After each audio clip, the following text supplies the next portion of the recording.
બાળકો વર્ક કરવાની short trick લઈ આવ્યો છું. ફટાફટ આપણે વર્ક કરવાની શોર્ટ ટ્રીક શીખી લઈએ. માની લો કે તમારે 35 નો વર્ક કરવો છે. જનરલી 35 નો વર્ક આપણે ઇઝીલી થઈ જાય છે, પણ 35 નો વર્ક કરવો છે. આપણે ચેક કરી લેવાનું 50 માંથી કેટલા કાઢીએ તો 35 થાય, તો કે 15.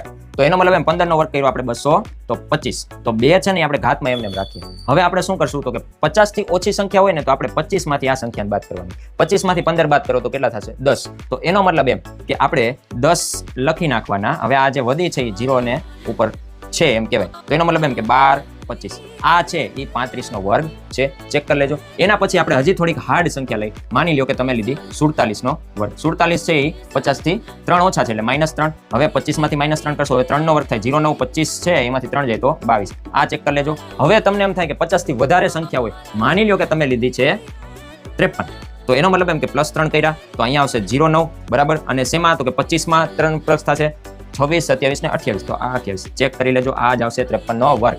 હવે આ તો થઈ 50 ની આસપાસની સંખ્યા. 100 ની આસપાસની સંખ્યા હોય એની માટે આપણે જોઈ લઈએ બાળકો. 97 લઈએ આપણે. કેટલા? 97 નો વર્ગ કરીએ. 97 છે 100 માંથી કેટલા છે તો કે -3 છે. તો 3 નો વર્ગ થાય 0 9. અને હવે આપણે ચેક કરીએ 97 માંથી 3 જાય તો 94 બરાબર છે. તો આ 94 0 9 આનું ચેક કરી લેજો. હજી તમને વિશ્વાસ ન આવતો હોય આપણે જોઈ લઈએ 104.